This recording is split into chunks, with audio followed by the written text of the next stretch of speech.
And we continue to follow a developing story. Philadelphia police say a gunman wearing a bulletproof vest went on a shooting rampage last night in Kingsessing, killing 5 people and injuring 2 children. That suspect is now in custody. Action News reporter Brianna Smith has been following the investigation. She's live in Kingsessing with an update on this outburst of violence that happened on the eve of the 4th of July. Brianna, what are you learning? Yes, it's a sad day for this community. As they say, state and local leaders walked throughout the neighborhood where all of that violence unfolded, and they started here on South 56th Street, and their goal is to send a message of hope and healing to the community. Now, this all comes after 5 people were killed and 2 children ages 2 and 13 were injured in the shooting Monday night. Police were initially called to the area of South 56 in Chester for a shooting around 8:30. Police are reviewing this video believed to be the suspect firing on South 56th Street near Independence Charter School West. Now, police say at least 50 shots were fired. Officers say they chased after the 40-year-old suspect and arrested him on Fraser Street. Police say the man was wearing a bulletproof vest and had an AR-style rifle. Hours later, police responded to the 5th victim. They say a man returned home and found his 31-year-old son dead in the living room with several gunshot wounds. Now, we spoke to one resident who says he saw the violence unfold, and state representatives who are trying to prevent it from happening again. What you saw last night is why these weapons don't need to be in the hands of everyday citizens, and why we continue to fight in Harrisburg to remove them from our communities.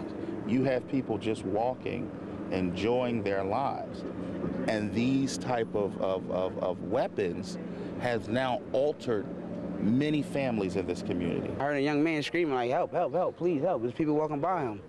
So I helped him out, and after I helped him out, I saw another person down the street, discovered them, and helped them out, and one more person.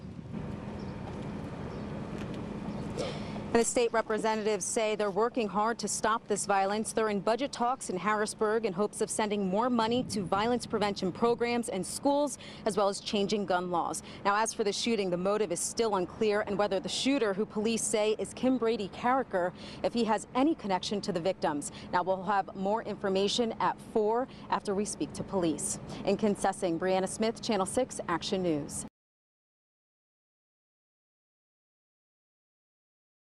Natalie Haddad is standing by from the hospital where victims were taken. First, though, let's go live to Megan Mitchell, live at the police department. Megan, you were at the scene earlier. What can you tell us?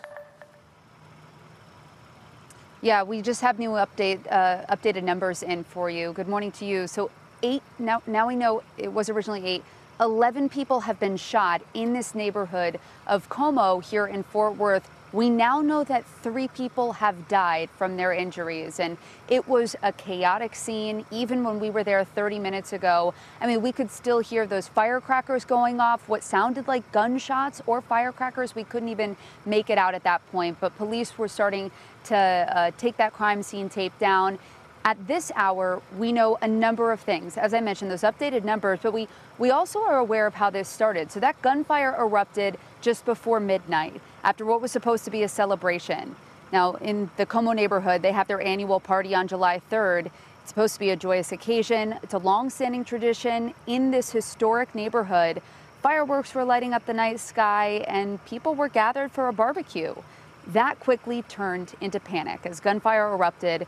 It was just a terrifying moment for folks as those shots rang out. People scrambled to safety, trying to get away. The situation became even more chaotic as medical professionals from MedStar were unable to even access the scene because of those crowds. Police had to then load up victims into their squad cars and get them away from the scene so that they could get those victims into an ambulance. Police say it was just chaotic. A lot of vehicle traffic, a lot of foot traffic. As you can tell, still fireworks were being shot off. Lots of people just trying to flee the area from the multiple gunshots. So it was difficult for them to navigate quickly into the area. Now, that motive is unknown right now. We're also not sure how many people are suspects in this case, if there were people perhaps firing at each other. Of course, that's all stuff that we're working to find out from Fort Worth police. What we do know, as I mentioned right now, is that 11 people were shot in the Como neighborhood overnight. 3 people have died. Of course, we'll keep you updated from our end when we get more information, but we also know that there were 8 victims that were taken to the hospital. Let's go now to our reporter Natalie Haddad, who's at JPS. Natalie, what have you seen there? Hi, Megan. We do not know how many of the overnight shooting victims have come here to JPS Hospital. We do not know their conditions, and we do not know if any of the victims brought here are among the 3 who died in those overnight shootings. Now, the scene here has significantly quieted down. Police are still here, but the crowd of people that were seemingly waiting for updates in the parking lot, and there was many, finally left after several hours. Now, during those several hours, even while we were here, we got here around 3 a.m., we heard several rounds of rapid gunfire in the neighborhood this hospital is in. We were hoping it was fireworks, but Fort Worth PD did respond to a gunfire call nearby. The people here that were waiting in the parking lot were certainly aware of it, but still they stayed. Now, for many hours this morning, the scene was quite active. There were significantly more police. Cars were steadily coming in and out of the parking lot. There is still crime scene tape here on the property. Right outside the emergency room doors, there is a car that is that investigators were taking pictures of and had the crime scene tape surrounded in.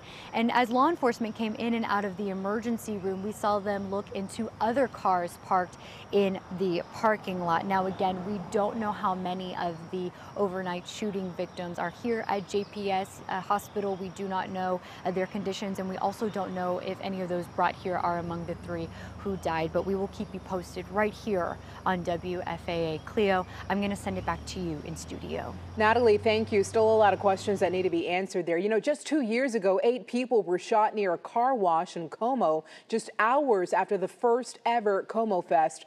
No one died. Police say multiple people fired weapons, but the shootings had nothing to do with the event itself.